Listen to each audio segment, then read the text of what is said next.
Bom, antes, embora eu já tenha dito bom dia direto, mas esse bom dia colaborativo comum, né?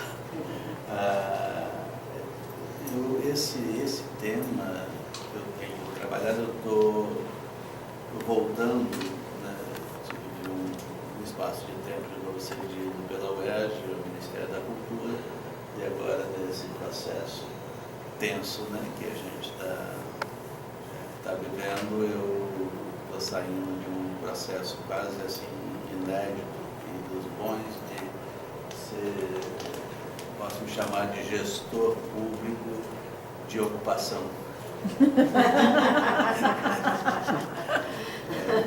Da ocupação do MINC, que era, né, a representação do Ministério.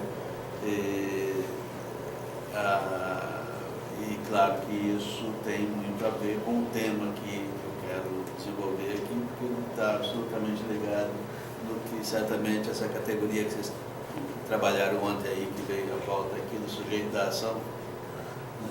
E cada vez mais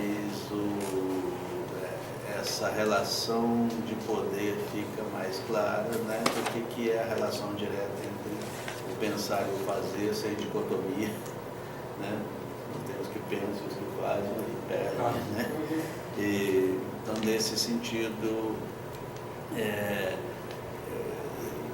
essa tensão muito grande que a gente está vivendo, ela é reveladora desse processo de mudança do que está tematizado aí na apresentação que eu propus fazer aqui agora para vocês, que na verdade periferia, quer dizer, a afirmação que eu acho que a gente precisa trabalhar cada vez mais é que periferia é cada vez mais centro.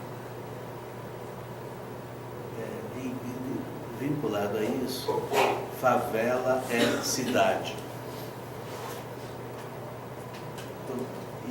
E aí, claro, que dentro disso, a relação cultura e comunicação, ela certamente é uma das expressões maiores hoje do que foi chamado aí como serviço, da emergência, né,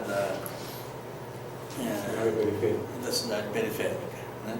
E aí eu depois até volto a tocar nessa questão dessa tensão primeira aí das ocupações e de como é que esse processo está se dando hoje, especialmente o Ocupa-MINC, mas eu quero me referir também a uma outra tensão muito forte e absolutamente ligada ao tema que está sendo trabalhado, que certamente ele pode ser expresso hoje no hashtag Somos UERJ. Quer dizer, o que significa o UERJ hoje, que processo é esse, né, onde eu vivi de dentro esse processo de mudança,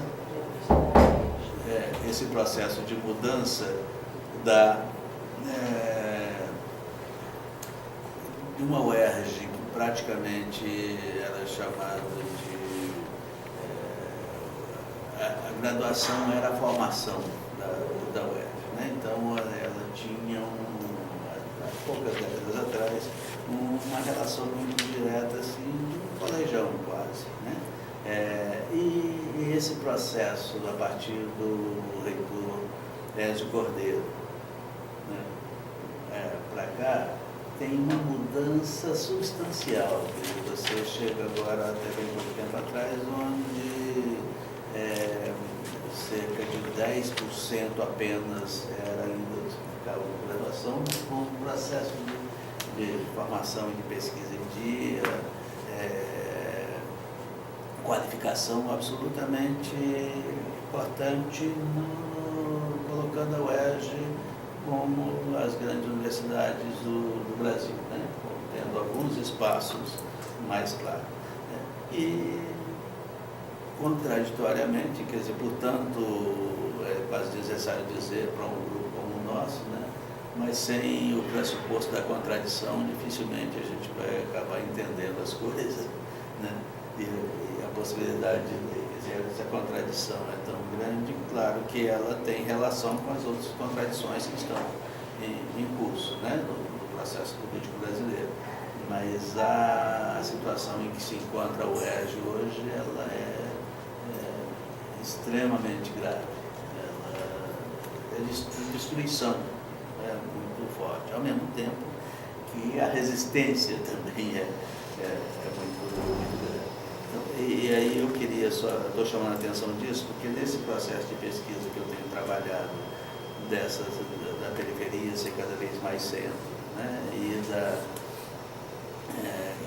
que favela é cidade, né, essa é uma das expressões certamente politicamente mais fortes, se possa dizer, porque o processo cultural vivido que você falava, né, quase que de uma naturalização da relação do senhor e do escravo, né, e que é evidente, mas que é como se tivesse meios de comunicação que naturalizasse tudo.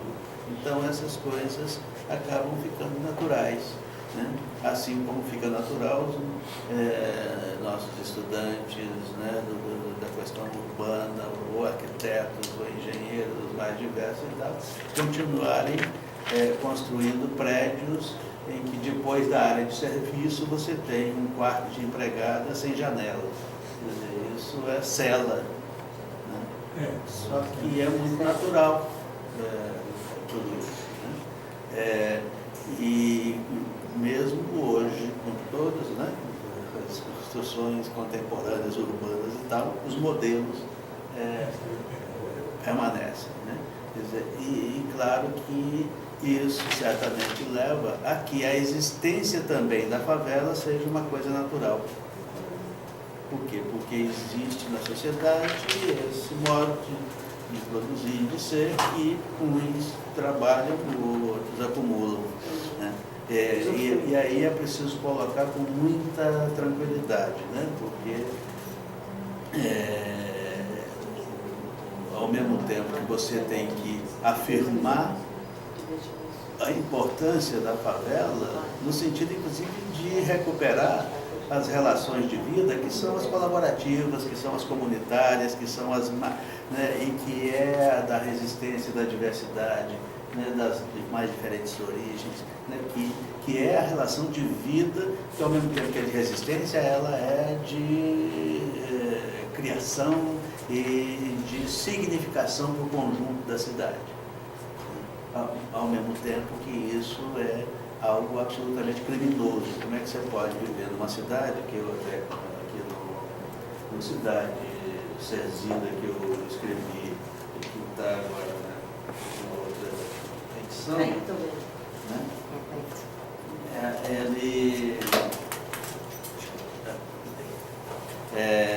Eu trabalho, acho que você conhece, o Johnny Ventura escreveu Cidade Partida, eu escrevi a Cidade Cerzida.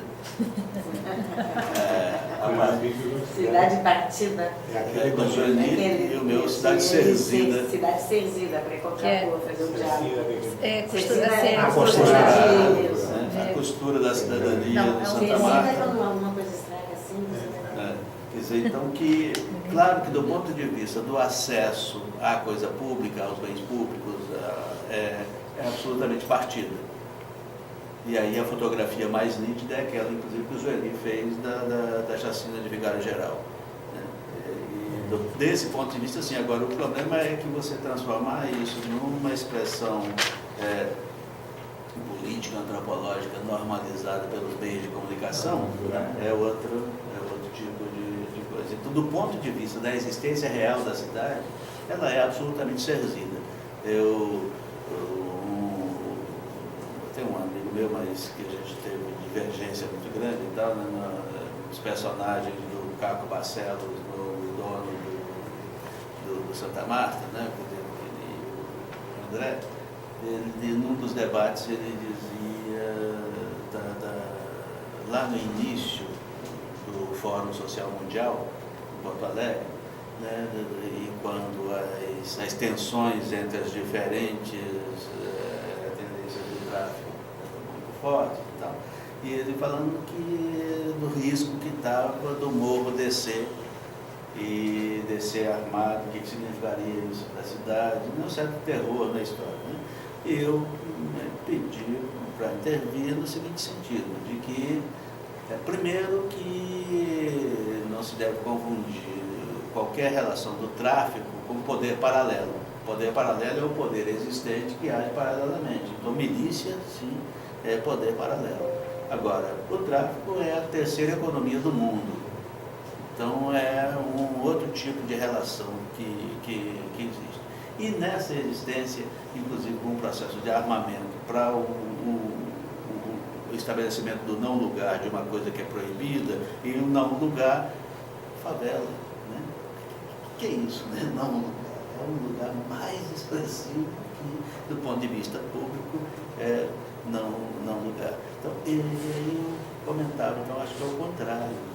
Primeiro que toda e qualquer possibilidade de armamento que possa ter numa favela, ela jamais ela chega no 0, alguma coisa por cento dos moradores. E aí dizia, a revolução mesmo, aí isso vai ser muito mais complicado, vai ser o dia que o morro resolver não descer. O que significa isso para o conjunto da cidade?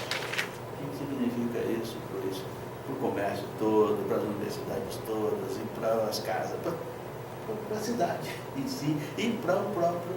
e o carnaval vai existir, e as diferentes expressões, né, do samba, do choro, das mais diferentes expressões da cultura e tal, como é que elas estão e tal. Então, eu acho que trabalhar essa relação, ela traduz a cultura, eu acho que na linha que você ia, você cuida para mim, que a gente não falou,